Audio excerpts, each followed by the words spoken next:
Hi, welcome to another edition of Hub City Times Presents. I'm your host, Peggy Sue Behselich, and I'm here today with these three lovely ladies. Hello, ladies. Thank you for joining me. Hello, thank you for having us. And Dottie, you're going to start us out today? Yes. I'm Dr. Dorothy Theo-Leeson. I'm a 1966 graduate of St. Joseph's School of Nursing. Everybody calls me Dottie, and I've had the privilege of being president of St. Joseph's Alumni for about the last 12 years. We do a long-term president because we have long-term goals. Anyway, I would like to tell you that our Alumni Association is a little over 100 years old.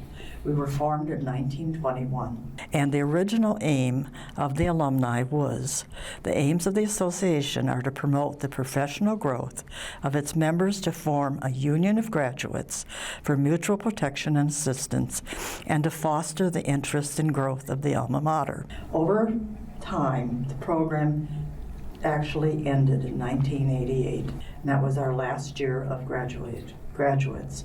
But we have felt it was necessary to keep our group alive because of so many members of our program are members of this community.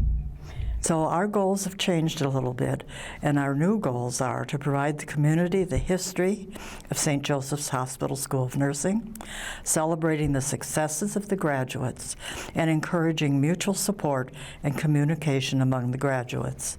Our oldest grad is 96 and our youngest is 49. Our book that we have just published came about because of Chris Leonard at Hub City Times. I went to Chris to find out if she would put a small blurb in the newspaper about our annual alumni banquet. And Chris and I started talking, and I started telling her about the School of Nursing and our history. And she decided to do a 3-part series in the newspaper for us, and this was a couple years ago. At the same time, she said, boy, that would make a good book. So we presented this to our group, and Chris actually came to one of our banquets. And our membership that was there was thoroughly engrossed in the idea.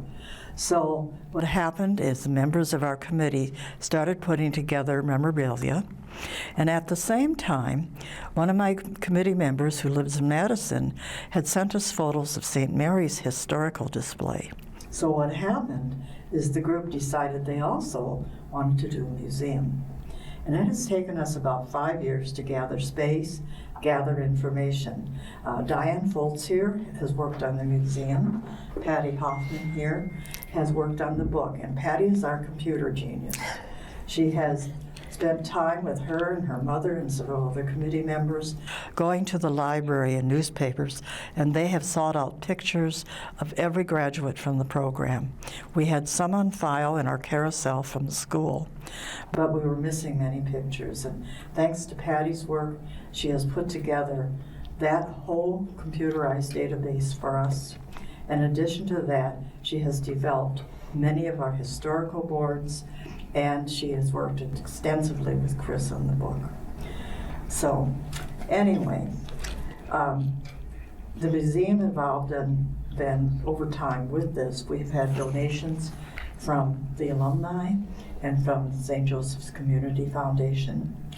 And over this 5 period of time, we have developed the 2 items. Our annual banquet is held Father's Day weekend. It's open to all St. Joseph's grads and their guests. If you are a grad and have not received an invitation, we're going to ask you to go to our email at stjoesalumni@gmail.com. And now I'm going to pass the gauntlet on to Patty Hoffman, who has worked on the book, and then Diane Foltz, who has done the museum, worked on the museum. Okay, great. So Patty? Okay. My initial idea was to get the Alumni Association into the 21st century. So I started researching all of the records we could get our hands on to get an accurate count of all of the people who had graduated from our program. It took over 5 years for me to get that information. Initially, we had a little cardex, a long metal thing that held 1 card for each graduate with the name, the year they graduated, maybe an address. And I went through that, and my mother, who graduated in 1943 from the School of Nursing, helped me. She would look at the card and give me the name and the spelling, and I would input it in the computer. Okay. So it took quite a while to get that all done. We didn't do it all at once. We finally got that done, and then I was finding discrepancies. So Dottie, as the president, had some information that the association has had for many years. So we started researching through that, and there were the discrepancies. So I enlisted a few more committee members, like Diane, to help me cross-reference these different sources. And there was this old metal carousel that stood with graduation pictures from everyone initially through 1963. And that helped us identify some of the grads for sure. After 1967, students could be married. So we found out their card was in under a maiden name and also under a married name. Okay. So there were duplicates. So it took us, Diane and I and another couple, to go through this to try to sort out exactly what the database was and to get as accurate as we could be. That was it. Okay. Diane, you're up. Well, they've touched on a number of things, and I brought some pictures because once we got accurate data pulled together by Patty and pictures, Patty must have gone blind going through all these newspaper articles back from the teens in Marshfield, 19 teens. And so we got the pictures, and she worked with people at Stratford Signs, because what she did with that wonderful carousel that was in the lobby. Now, I'm a 1970 grad, and the carousel was no longer in the lobby, and I was unfamiliar with it. But it was an amazing piece of equipment. We don't know who made it, but it was too large for the space we were given for a museum display. So we relied on Stratford Signs to kind of reconfigure our carousel. And I guess the best picture I have is this one, and it's a freestanding tall metal stand. It has 8 wings, and they had to be shortened. And then Patty figured out how many pictures would have to be on each page. It was a little mathematical doing here, and configured every picture we have of every graduate from the program. And that was quite a number of pictures. I was able to research every graduation right up in the Marshfield papers from 1918 through 1988. And do you know how many graduates there were through the program, by chance? We'll put her on the spot. Almost 2,100 about. Almost 2,100. Okay, great. Maybe 8 or 10 shy. Yeah. It's been published as different numbers in the past, but given the condition of the books and the cardexes we had, Yeah. we came up that it was rather, it wasn't accurate. But it's about as accurate it's ever going to be. So Yeah. all of those pictures needed to display on these panels, and they're interspersed with a few other interesting pictures through the years. So it's really, it's a lovely piece of equipment, and it's been preserved in the museum. So after all of her research, that was put together, and then we wanted a few other things in our museum. So this is kind of a nice composite of everything. We also had a nice picture of the students in chapel, which was a requirement every morning till about 67 or 68. So students got up in the morning, went to chapel in the hospital, and there was a really nice picture, which you cannot see here, but you could visit the museum. And when they took the chapel down, demolished that in late 80s, as a gift to hospital employees, they gave each of them a little piece of the stained glass. And so several of the alumni committee members came forward and donated their pieces. So we went to a stained glass artist, Tana Phillips, up in Colby, and she configured a beautiful stained glass piece for us. So we incorporated the picture, many of the pieces of stained glass from the chapel, and Stratford Signs put that together and lighted it for us. So that's on display in the museum. As well as, I think this is a little better picture,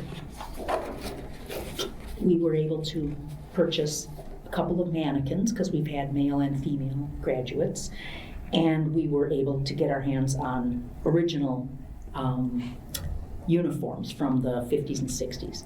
The male mannequin, Patty sold the uniform for them. Jack of all trades.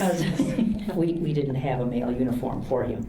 But they are accurately depicted as we wore our uniforms back then. And in the 50s and earlier, they also had these wool capes, which were lovely. And you could purchase one as a student. And so suddenly all these capes started coming in, and we had these beautiful capes and what to do with them. So they're on our mannequin. There's a third mannequin, it's next door in the hospital display in the museum, and she's wearing one of the capes. And we put a student cap on the nurse there. Another piece of equipment that we invested in was this monitor display that was put together by Josh Zinthifer at Priority Business. Priority Business. And when the light switch goes on in the museum, the display starts running. And just neat. a slideshow of pictures over the years of different occurrences in the school, on the grounds. It's kind of fun to watch. There's a lot of pictures. You catch what you catch while you're standing there, but it's really It's a on neat. cycle. Okay. Right, it just keeps going until someone turns the light switch off. Yeah. So nobody has to go in and start anything. It does that by itself, which is lovely. We also had an original bookshelf that came from the school, and we had a gentleman, one of our graduates' brothers, make some extra bookshelves on the side. The space itself really, what's the size? It was 6 by 8. 6 by 8, so we had some lovely artifacts in 6 by 8, really. So, but it's just a lot of different things. Some are frames, some are the books, the textbooks. This is an original chair from the hospital. There's a lot of information. And Shirley Mook, who's been working on this museum for years, did all the signage, so there's a lot of history to read about there. I didn't point out at the top of the carousel, there's actually a school pin. Once you graduated, you got a nursing pin. And so that's memorialized up there as well. Yeah. And Patty was the person who put together the tape for the audiovisual. Okay. Yeah, So, with all the... Yeah. And now you guys are talking about the museum. right. I've never seen it. Where do I go to see this museum? The old public library here in town was converted. It's now a community center. Okay. And it's on the lower level, way to the back. And Shirley had been working on museum pieces for years. They were located in the old Thomas house. And they were then moved to this location. And she has now got it beautifully displayed with a lot of the history of Marshfield, a lot of the businesses that were here, a lot of the prominent families and their homes. And we were fortunate to get a space in there. The hospital's got a space in there. And it really is fascinating, and it's worth a visit, but it's not open every day. I think it's Wednesday and Saturday. I think so. In the afternoon, 1 to 4. Yeah. So it's worth a trip. I think you can also call Shirley Mook. She has been very accommodating. If people were coming to town and wanted to see it, she's been known to come in and open it for them if she's available. And it's a nice place to display a lot of Marshfield's history, which I don't know where else you'd find it all put together in one space. It's very well done. It is. Good. And once again, when did you say the nursing program started at Marshfield? Sister Bartholomew Betson in 1914 started this nursing program in Oshkosh. It was accredited by the state of Wisconsin in 1915, and then in 1917 she brought it to Marshfield and established St. Joseph's Hospital School of Nursing. And how long did it stay as an active accredited school? The last class graduated in 1988. It was a 3-year diploma program. And by then, everything was going to the 4-year, yes degree program. And the three of you did work at St. Joe's then after graduation? No. No? No. I did for 42 years. Oh, just a little while. So little you were while, like yeah. still wet behind the ear. And I did for many years. I stayed home a few years to raise 4 kids, but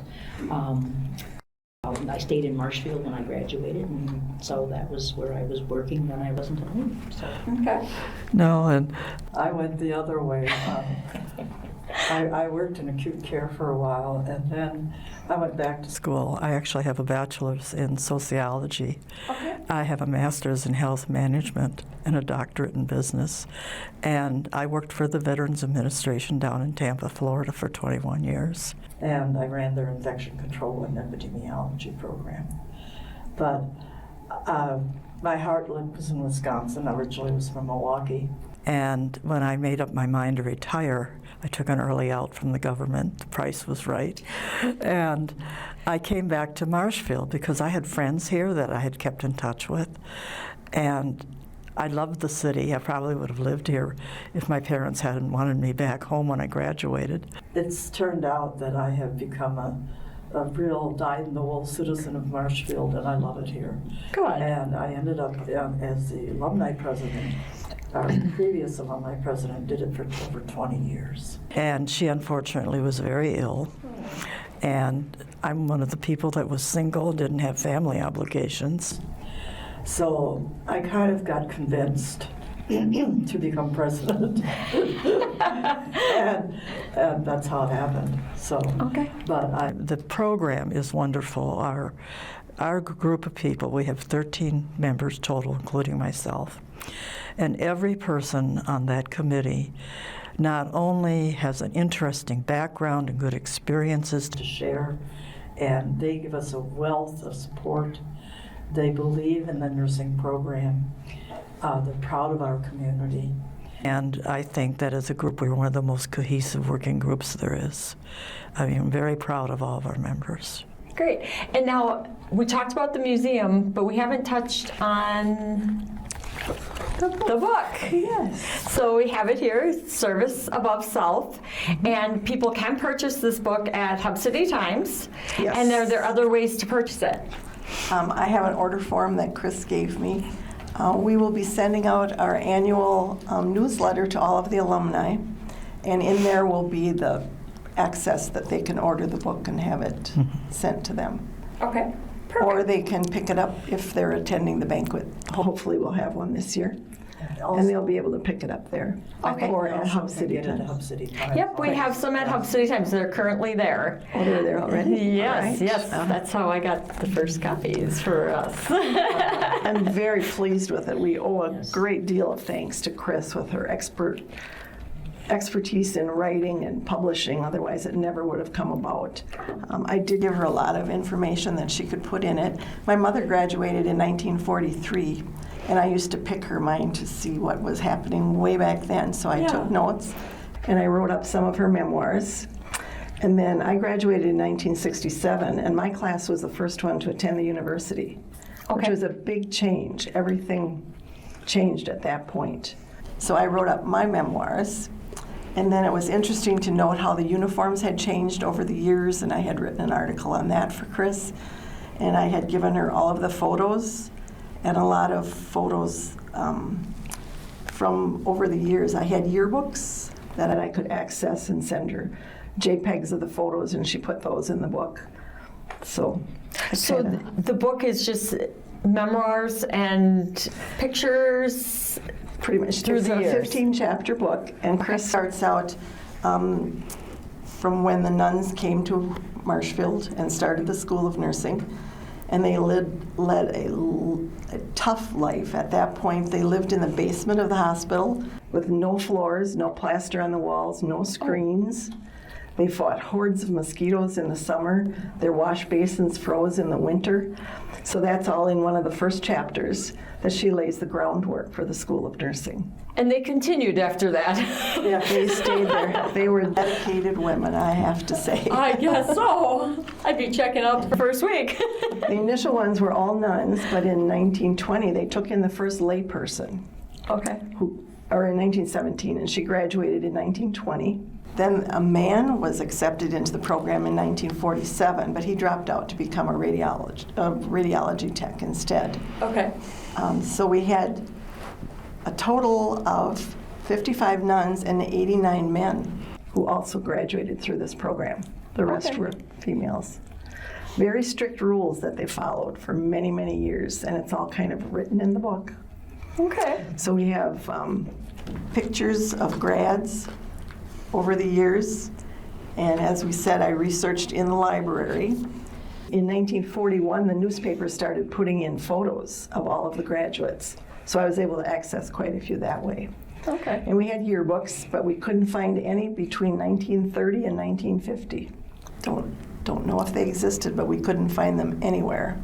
So if there's somebody out there that has them, let us know. We're not even sure they were ever published, but the yearbooks from the early years, the 1920s, are just fabulous. They Okay. have, we bring them to the banquet, by the way. People can look at them. We had them reproduced because they were very fragile. Oh, I'm sure. So we had them reproduced. So we actually have copies now that the graduates can come and look at. And And they are marvelous. The pictures, the history, what they tell. Part of that is in this book. But it's just fabulous. I mean, we fortunately have been able to save all of these items. So And this stuff can be found in the museum then also? Well, some of it's in the museum, and what we also do when we have the banquet is we usually do it at the Holiday Inn. Okay. And we have that whole big lobby area in their convention center. and that is filled with boards that Patty has done. There's different objects, yearbooks. People can actually hands-on and see this. Fun. So And how often do you guys do your banquet? Once a year. Once a year? Okay. And normally, how many attendees do you get? Anywhere's from 100 to 200. And you send out invites to everyone that's graduated the We program? mail 8. 100 and some invitations. You had to dress them too, right? Oh, Computerized. That's why I put it on computer. Thanks to Patty. we're computerized now. But originally, 12 years ago, I think we were mailing over 1,200. You know, obviously there's attrition because we're all getting older. But we mail to, if we have your address, you get an invitation. And we ask people that if we don't have your address, you've moved, you've gotten remarried, whatever, please contact us because we would certainly want to invite you. Yes. We do a very nice banquet. We have refreshments with some time to look at the exhibits. Also, we have the next morning a breakfast that is available so people that stay out of town. We get a group rate at the hotel so people can stay over. It's a nice weekend, it really is. Well, that's fun. Patty, if I'm not mistaken, you said you had some examples of the hats that you guys wore? I do. From the late 40s through the 60s, the first part of your nursing program, you were known as a probie. Okay. So we had a separate cap that was called the probie cap. And we also wore a white belt with blue stripes on it. Okay. So if you were a probie and you walked on the floors, everybody knew you were the rookie and they would pull tricks on you all the time. Except for the doctors. They never figured out which cap was the beginning and the end. And you'd be on the floor as a new student, scared to death of everything. Some doctor would grab you by the shoulder and say, come with me to do this, and you're going like this because you know you can't do what he wants. Yeah, wait a minute. Probie here. So after the first 6 months, then we were capped with the regular student cap. Okay. So then nobody could tell you were the rookie anymore. So we wore these caps until graduation, and then at the time of graduation, we received a black stripe. Okay. So these are the 3 caps that we had throughout the nursing program. And what are they made of? Cotton that is starched very stiff. Okay. Very, very hard. We used to be able to They're waiting for you, and I've even seen the house mothers in the dorm sewing them up behind the house mother's desk. And we knew these women were frugal, so our best guess was when the bed sheets wore out, if there was a decent usable section, it got cut up and made into a cap, and they would put a strip in there with your name in it. And it was also something that was loose, and a little comb fit in there, and that's how it stayed on. And the beauty of being a student was when it got dirty, you threw it down the laundry chute, and it came back flat as a board. We have no idea where they got that starch. And I haven't been able to reproduce it, but you just folded it back up, put the buttons in the back with the cotter pin, and you're good to go. Once you graduated, you were on your own, getting clean. Oh, that was your own problem then. That was us, yes. Argo starch and put it on top of the washer, and you'd smear it with a thick layer and let it dry. But it couldn't come out shiny. We don't know how they did that. In the book, there's a reference to the stiffness of the uniforms also. Okay. In the 40s, 50s, and 60s, we wore cotton uniforms that were starched by the laundry, and they were mangled in a big heat press mangle and sent back. We each were given 3 uniforms when we first started with our names in them, and then we'd send them to the laundry when they were dirty and they'd come back. But they were starched so stiffly, we had to pry the sleeves open with our hands in order to get your sleeve through your arm. You pull your uniform apart, you could stand it on the floor and stand by itself. That's for the late nights. They were Fresh press. So we all had the buttons with the cotter keys on the inside. So the whole uniform had buttons with cotter keys, and the belt had 2 buttons with the cotter keys. We had to pry the buttonholes open just to get the little button You could through. use a little water to soften the They buttonhole were so you could. starched so stiffly. You can see all this in the museum. Oh my gosh. But by the time Diane was there, they had gone to a polyester, which was the belt was part of the uniform even. Yeah, So it they was were easy softer. on, easy off, and no pressing needed. You know. So yeah, it was a nice transition. It was easier on the body. And you always felt good putting that cap on. Yeah. It gave you a sense of pride in what you were doing. So I really liked that. The last time I wore my cap, Was at the VA.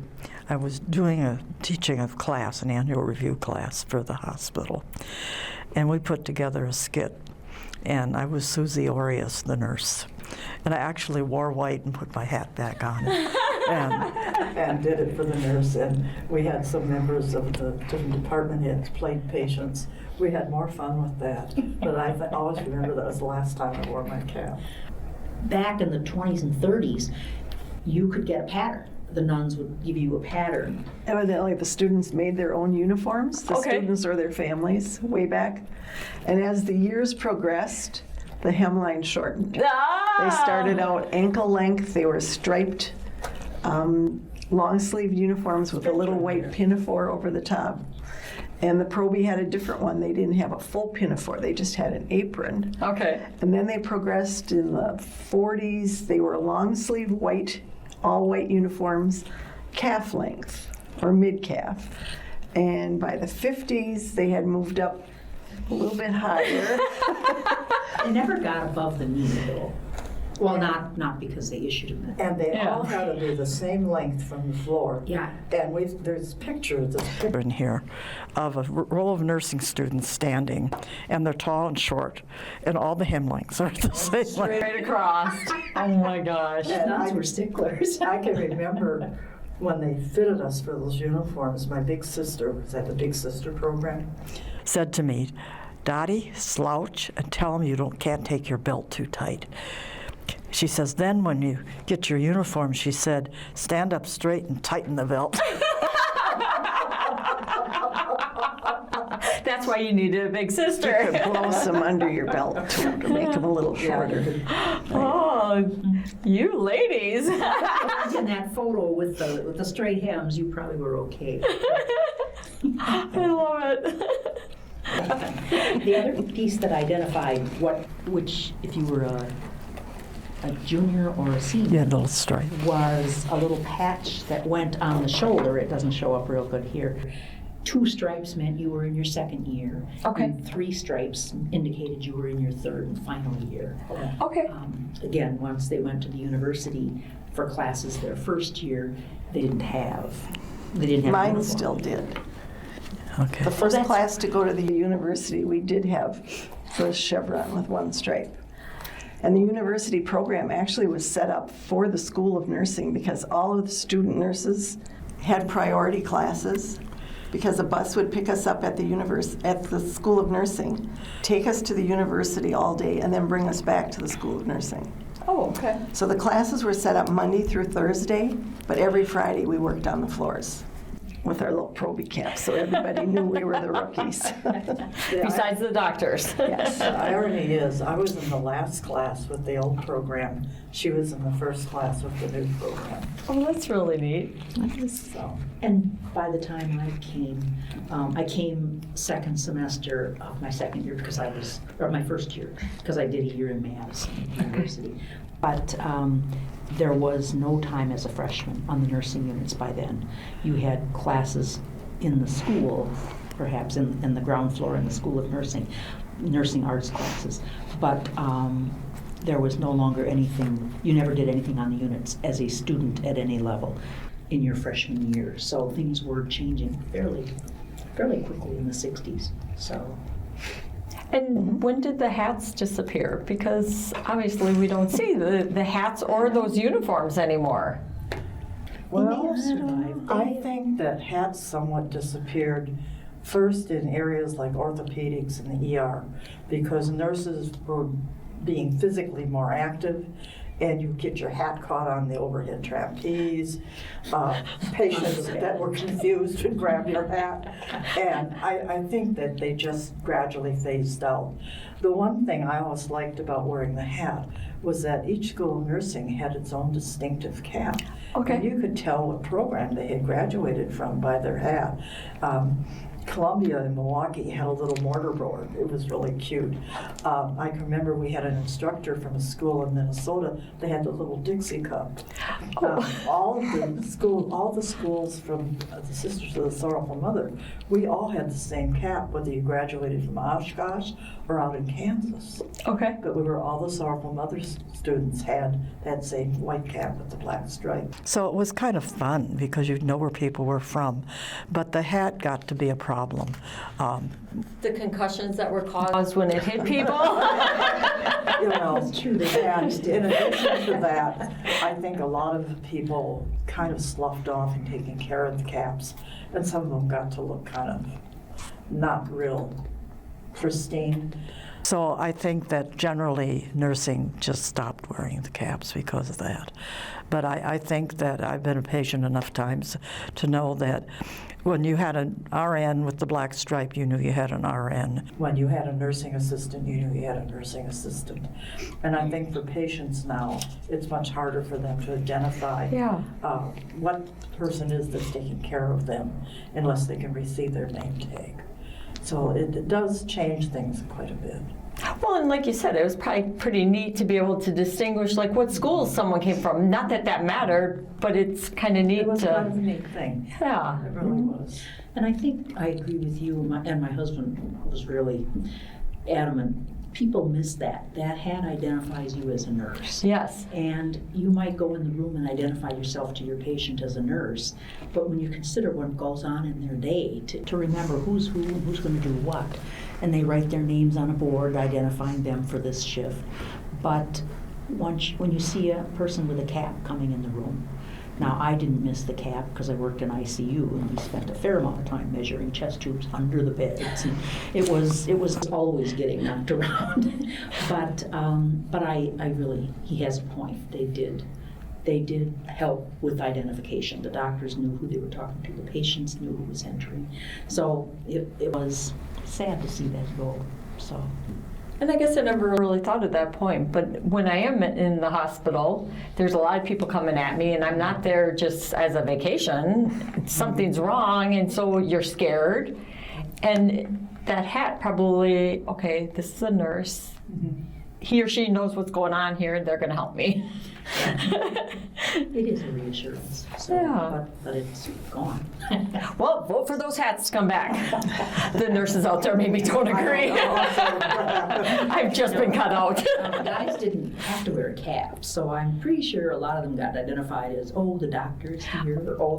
Oh, sure. Because they didn't have quite that identifying feature, but it was a neat era, and it was nice to have the uniform, and it felt good. Not only did The hats changed, but the uniforms changed. I mean, I can remember having to find those white shoes that felt good, and white stockings, and the white uniforms, and you had to make sure that what you wore under it didn't show through. the nuns always taught us to wear white underwear, you know, and I have to chuckle. When I got married, I had white underwear. My husband said, "Don't you have anything with any color?" No, I am a nurse. You know, we were nurses right down to the bottom. I love it. I love it. Once again, what channel are we on here, ladies? Yes, and now nurses, they wear scrubs and they can come in multiple colors and designs, and we don't know what they're wearing under those scrubs. And a lot of places, you come to work in plain clothes, and they have a locker room, and you change into the uniform. You do not bring plain clothes into the work environment, and you do not take nursing uniforms, your scrubs, home.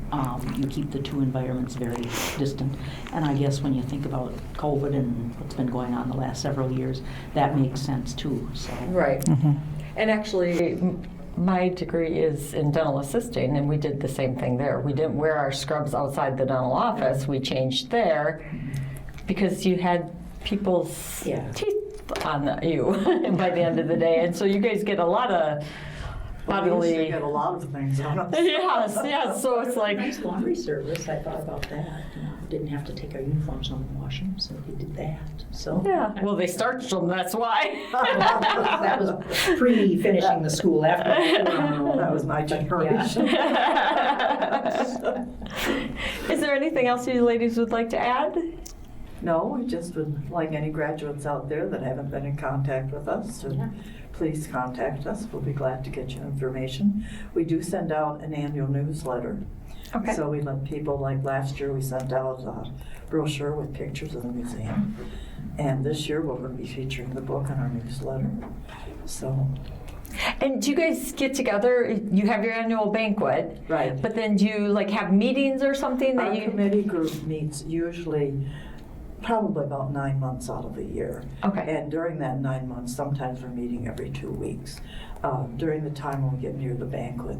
We're very, very busy because we do it as a major event. It's done very nicely with decorations and flower arrangements, and we do a rose ceremony. We do a... Diane and one of her helpers puts together this beautiful board for the obituaries. Okay. And we do a little candle service with a prayer for the people that have passed that last year. It's very nice. It's a very elegant banquet, a lot of camaraderie, and the last 3 times we've had a banquet, we've had an Elvis impersonator come for entertainment. And even we let them vote what they would like for the entertainment the next year, and Elvis has been voted to come back one more time. Ah. So he's it's got Elvis John. He's out of the Appleton area.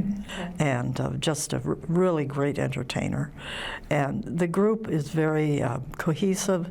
We try to see people together from like classes or at least like the same decade.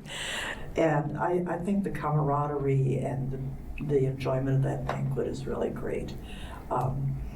Who had the person? We had a guest from Milwaukee area.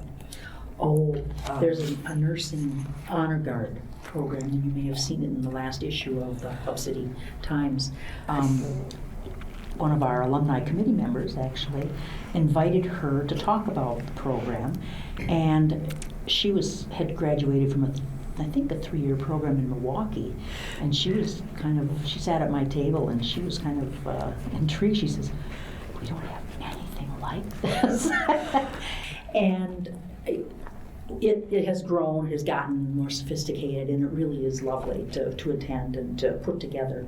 But yeah, she was very impressed with what we do as an alumni. Given that 3-year programs are done, Yes. I think we may have been one of the last in the country, literally. But it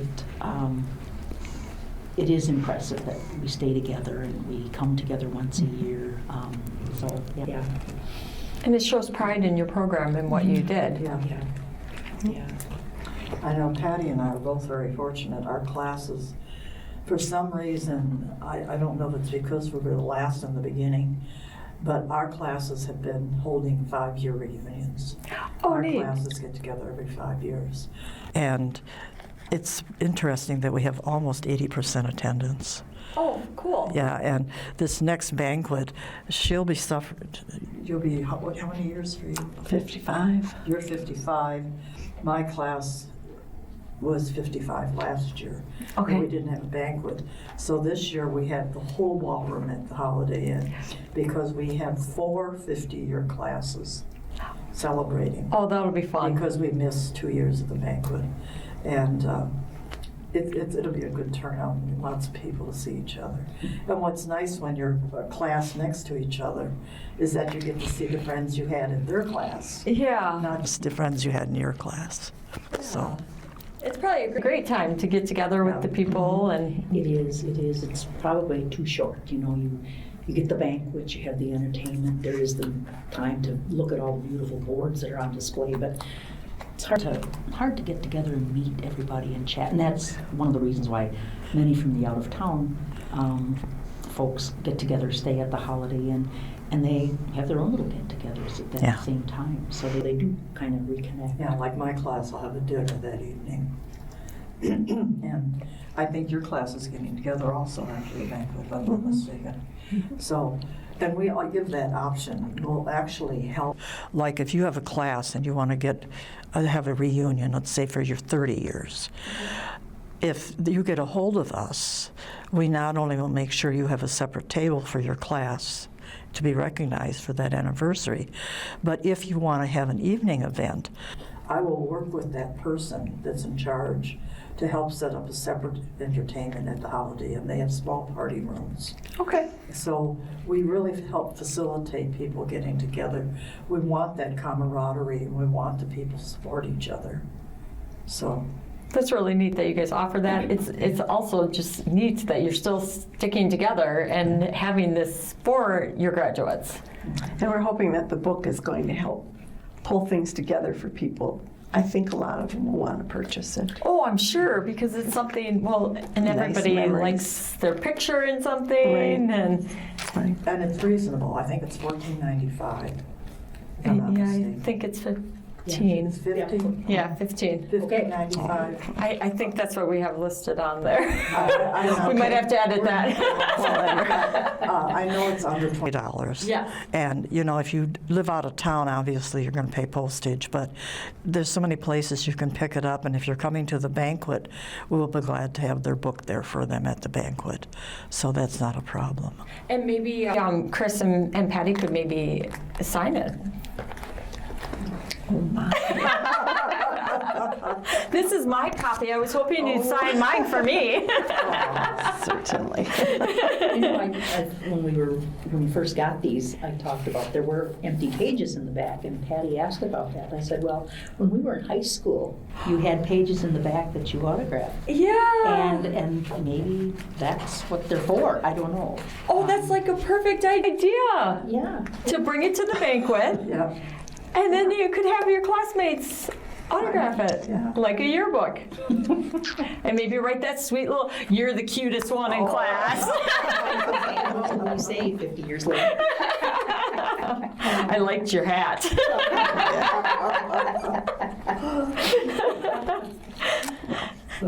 We're very pleased with the book. Chris did a wonderful job, and I just gave her a lot of the information, so What was a team effort, it sounds like. yes.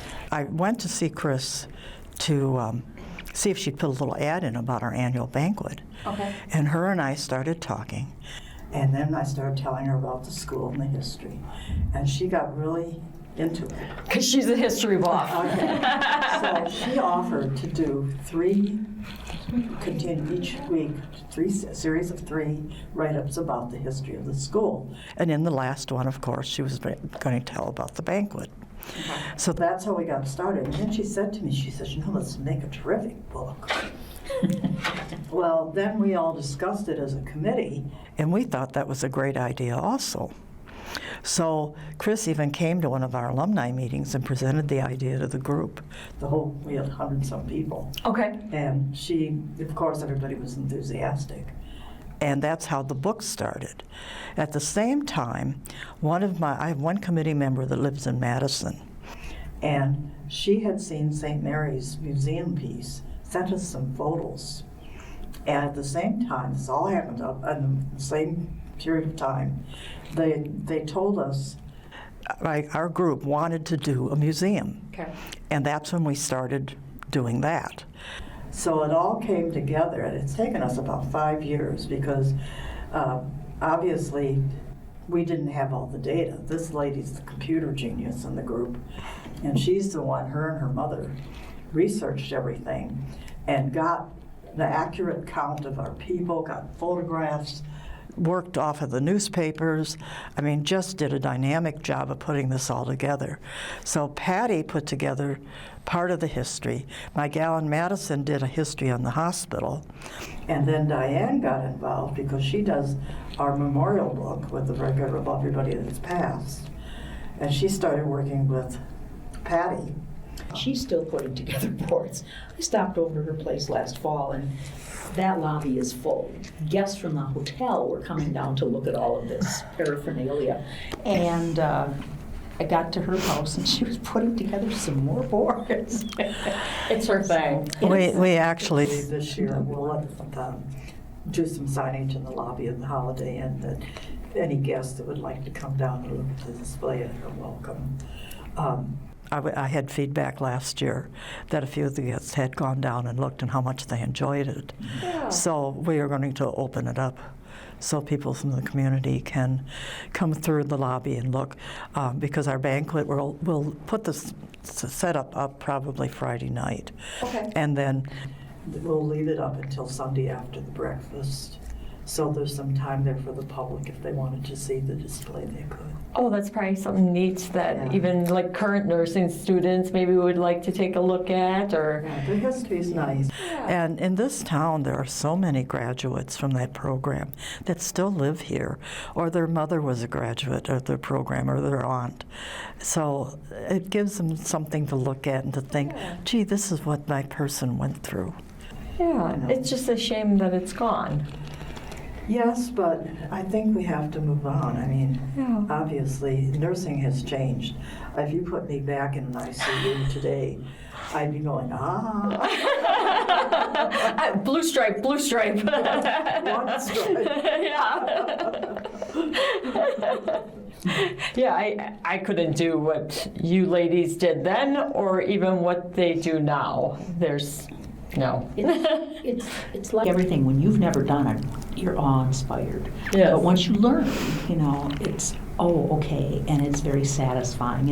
It's not a profession for everybody, but yeah, like she said, much as we love nursing, I wouldn't go back into a hospital. I would tell patients to run. I just don't have current skills or information. Yes. Things change so rapidly, but it's been a good profession. I would recommend it. It's been great. And now, once again, how long were you practicing as a nurse? Let's see, I practiced until I graduated in 70. I think in 74 I decided I'd stay home. I was expecting my third.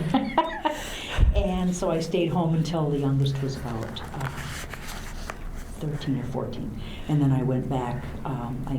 When I graduated, I was in ICU. And then I went to the other end of the spectrum, and I went back and worked in hospice. And at the time, it was an in-house program. And then the last 12 or 13 years I spent in the education department. I would do computer training for new employees. And we discussed you took a whole different career from I it. did. Yeah, It's acute care nursing. Then I was a nursing instructor for 5 years, and then I went into epidemiology. And in the end, I was teaching med students and nursing students in the baccalaureate program at the University of South Florida. in combination with my position at the VA. Okay. So And Patty? You were a I nurse worked for there 42 years. 42 years. Yes. ICU. No. I was, ER. did surgical nursing, and then I was self-care and oncology nursing, and then I worked in the ER for 15 years, and then outpatient surgery. So the advantage of nursing is you can pick different areas to work in, which is a nice change every once in a while. Yeah. So, and there's so many specialty roles open to nurses nowadays. There's no such thing as just a nurse anymore. You know, most people have specialized. There's OB nurses, there's nurse practitioners.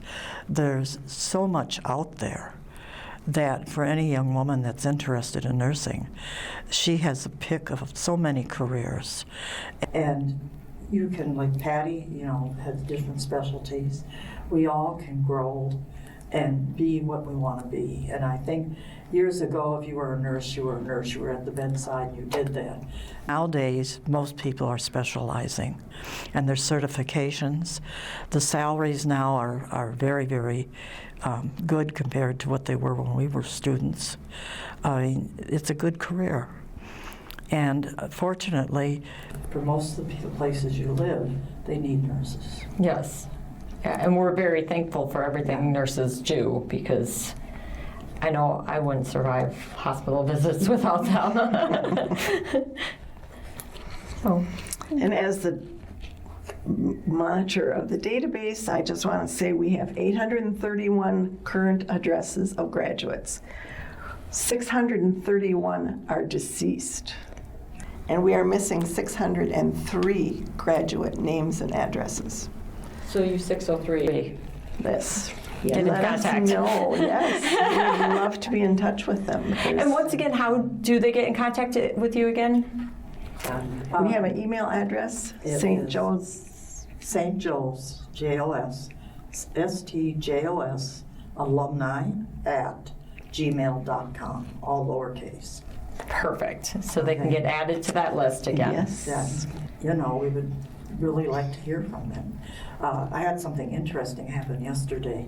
I got a phone call asking if I was Dottie, president of the Alumni, and I said yes. and it was the daughter of a graduate of ours that, unfortunately, the lady, I don't know if you remember, was killed by a semi ran an intersection last year.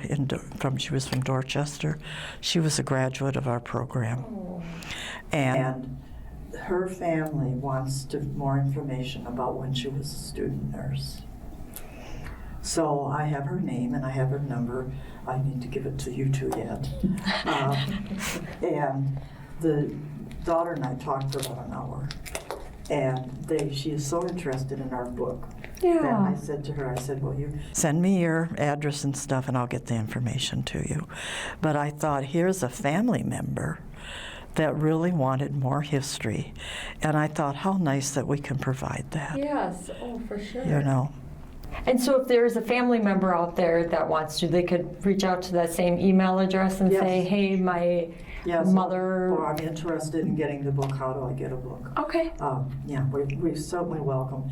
And we We do let family members know when they call us or tell us somebody's deceased that the obituary will be posted. If they've died in 20 and we have a 21 banquet, that obituary will be posted at the banquet. And like we'll be having this year, you're going to have a full board because we're doing the last 2 years plus this year. I don't know if we're going to have enough boards. We're an older organization. We are losing members. Yeah, unfortunately. And, we do, though, have 3 binders, and every class is represented, and once they've been on the board, or if they passed away many years ago, we do have the binders, and we put their obituary in there. And usually Patty has a list of members who have passed away. So you can come over to that table and you can look up classmates and read that obituary. You might not have known they passed, but Right. so that information is also available at the banquet. So Yeah. Okay. And, you know, we make sure that we honor those people that have passed. And I think the families have said to me that they appreciate that. Yeah, oh, I'm sure. It's amazing all the things you ladies have done. It's great for the community, it's great for your group. I just noticed a post on Facebook, and someone had a picture of the School of Nursing display saying that they had been to the Marshfield Museum and they had spent several hours there and they want to go back and spend more. And then they were talking about the School of Nursing one with all the photos in it. And someone responded to that post and said, "My mother graduated in 1960. I wonder if her picture is there." Well, yes, it will be. Yes, if she yeah. goes to look. Oh, that's cool. there. And they can also get the book. They could get the pictures book, are yes. They're in the book. Yeah. Every graduate is in there. And they're in the carousel at the museum. You could actually page through and look for family members or class members. All you need to know is what year they graduated. Yeah. So, The effort you ladies put through this is amazing. It was a lot of work, but it was a lot of very enjoyable and very informative for us. This information wasn't put together like this and available to everybody in the past. So Great. Yes, and Chris had researched a lot of stuff. I learned things from what she put in the book. I didn't know we had affiliated with Ripon College way back whenever. So she did dig up a lot of information. It's out there. Did a Somebody's got to wonderful dig. job. Yeah. Okay. All right. Is there anything else you'd like to add? no. All right. Well, for having us. thank you, ladies, for joining us. Thank you for having us. Yes, and thank you for joining us for another edition of Hub City Times Presents Author's Corner.